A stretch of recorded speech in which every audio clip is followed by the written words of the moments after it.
안녕하세요. 여러분의 이웃 막내딸내미 정혜선입니다. 계절은 못 속이겠어요. 단풍이 예쁘다 하고 있었더니 어느새 낙엽이 되어 굴러다니고, 서늘하니 공기 좋다 했더니 어느새 쨍 하고 코끝을 때리는 바람이 매서워졌습니다. 11월입니다. 이제 곧 연말이 다가오지요? 그래도 아직 한 달 넘게 남은 2020년, 우리 또 기운내서 힘차게 달려가 보자고요. 첫 곡은 전상근이 부릅니다. 사랑은 지날수록 더욱 선명하게 남아. 잠시 세월 얘기로 오프닝을 열어봤는데요. 세월 하다 보니 제가 벌써 54년을 살았어요. 저보다 더 연세 지긋하신 분들이 들으심 겨우 그 나이에 세월 운운하느냐 하실지 모르겠으나, 그냥 쉽지 않은 시간을 보내고 여기 이 자리에서 문득 뒤돌아보니 여러 생각이 스치네요. 저는 장애를 갖고 살아왔는데요. 3살 무렵에 소아마비에 걸려 그때부터 걷질 못했어요. 제 인식 속에 걷는다는 건 애초에 없었는지라 그저 이렇게 사는 게 당연한 것인가 보다 하고 살았던 어린 시절이 있었고요. 그렇게 살다 보니 불편한 것이 있어도 내가 참으면 여러 사람이 편하리라 여기며 살아왔던 것 같아요. 생활적인 면에서부터 소소한 감정까지도요. 오늘 얘기하고 싶은 건 생활적인 것인데, 전 제가 불편해도 참고 살았던 몇 가지를 오늘 한번 이야기해 보겠습니다. 대표적인 것이 교통수단인데요. 요즘엔 정말 모든 것이 편해졌다 하기도 하고 또 편해진 것이 사실이기도 합니다만, 그중 몇 가지를 짚어본다면요. 먼저 저상버스요. 사실 전 이 저상버스를 한 번도 이용해 보진 않았습니다. 기껏 만들어놨는데 왜 이용을 안 하느냐고 질타를 하셔도 할 말은 없지만 자꾸 망설여지고 자신이 없어요. 많은 저상버스들이 생겨났지만 그 차를 세워 경사로를 내리고 또 제가 올라타고 또 경사로를 올려야 하는 시간 소요가 몇 분 몇 초의 운행 시간에 쫓겨가며 다니는 버스라는 교통수단의 민폐가 될 듯해 차마 버스 정류장에 당당히 서보질 못했고, 또 지인의 버스 경험담이 더 저를 위축되게 만들었는데요. 버스를 힘들게 탔는데 앞에 앉아 계시던 두 노인네가 전 이런 경우엔 어르신이라는 과분한 호칭은 쓰고 싶지 않아 이렇게 표현하겠습니다. 제 지인을 보고 그러더랍니다. 자기들끼리의 툭덕임을 귀가 밝은 제 지인이 들은 게 잘못일까요? 아유, 요즘엔 세상이 좋아지니 저런 것들이 활기를 치고 다니네. 저런 것들 얘기를 전해 들으며 참 씁쓸했는데요.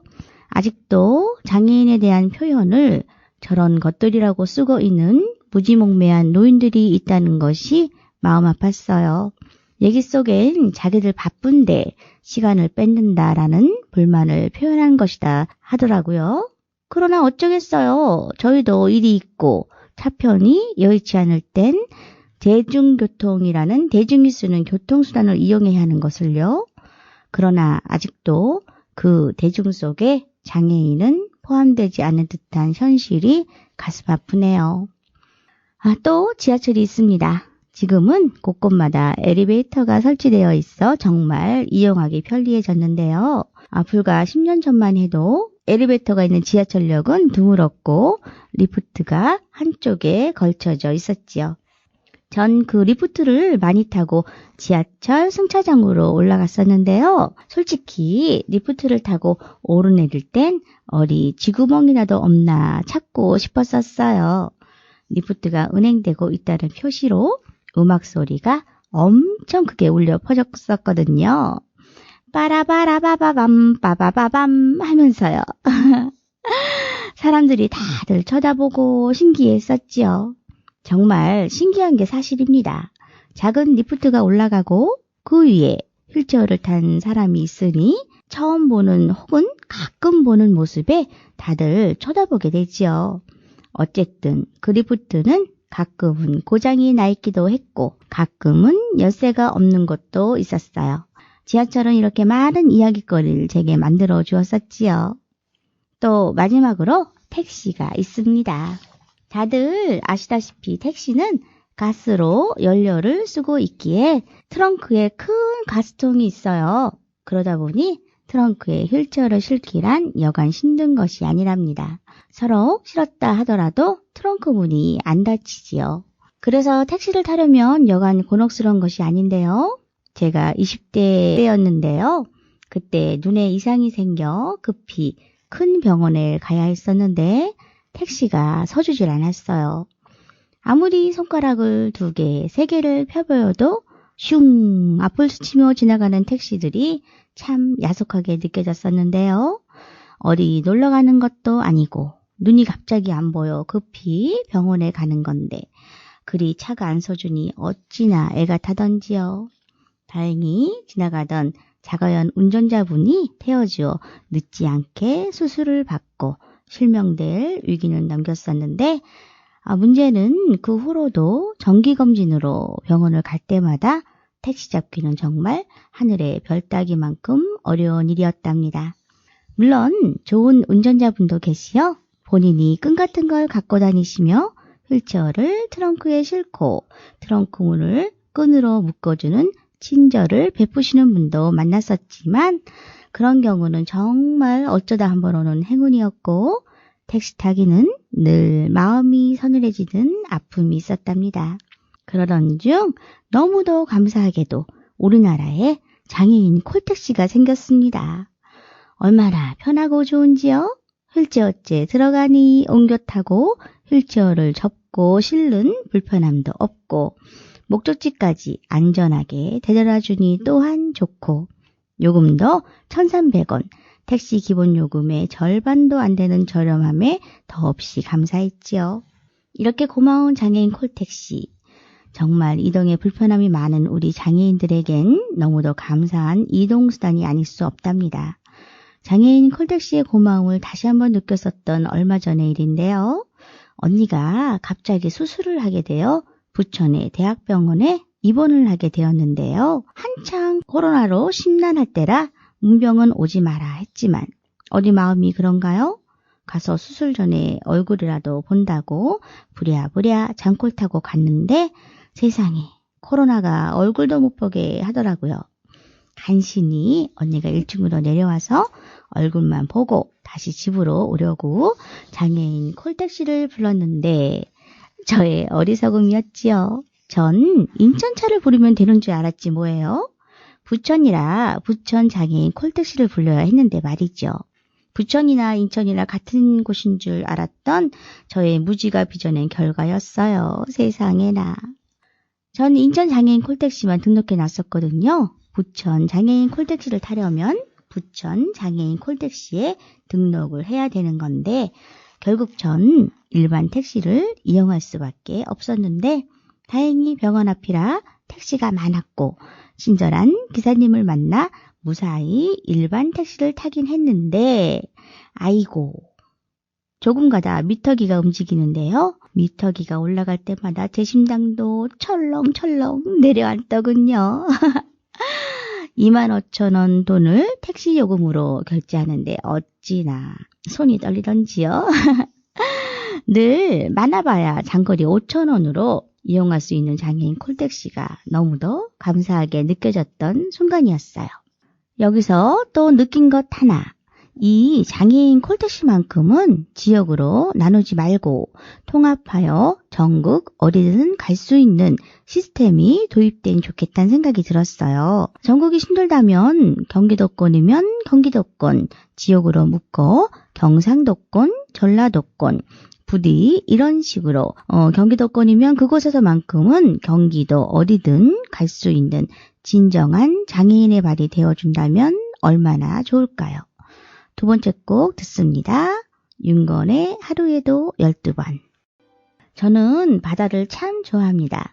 하루 종일 바다만 바라보고 있어도 좋을 만큼 사랑하는데 이 바다를 가볼 수가 없네요. 늘 교통편이 문제지요.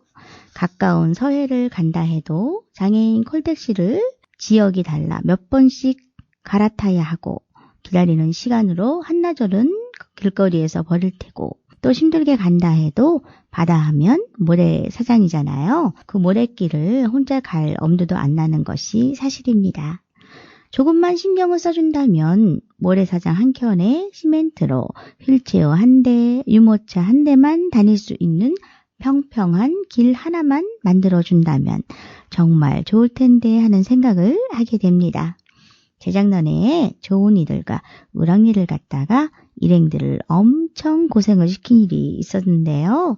바다를 조금이라도 가까이서 보라고 제 휠체어를 앞에서 들고 뒤에서 밀며 모래길을 지났는데 얼마나 힘들었을까요?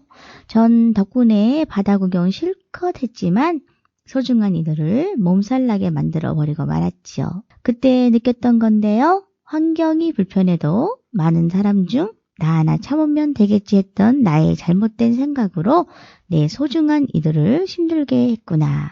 내가 만약 작은 목소리일지라도 소리내어서 바닷가 한켠에 시멘트 길을 만들어 달라고 얘기라도 했었더라면 어땠을까? 환경이 변하고 장애인이 살기 편한 곳이 되면 비장애인도 편한 세상이 된다는 것을 이젠 말이라도 해서 변화하는데 작은 몫이라도 해야겠다는 생각을 하게 된 것이지요. 얼마 전이었는데요. 우리 집에서 상가로 가려면 턱을 올라가야 하는데 그 턱에 아주 작은 이동 경사로가 위태롭게 놓여 있었어요. 그런데 그 경사로가 너무 작아서 제가 스쿠터를 타는데 바퀴가 4개라 내려올 땐 조준을 잘해야지 안 그럼 삐끗하여 넘어질 수도 있는 상황이었는데 엊그제 나가보니 그곳에 그 작은 경사로가 없어지고 방지턱으로 평평하게 길을 이어놨더라고요. 어찌나 안전하게 되어 있었던지요. 이게 웬일인가 했더니 아는 동생이 근처에서 복권방을 하는데 자기가 건의했다 하더라고요. 우와 멋져 소리가 절로 나왔지요. 그 동생도 장애가 있어 조금 불편한 몸인데 다니다 보니 많이 신경이 쓰였다 하더라고요.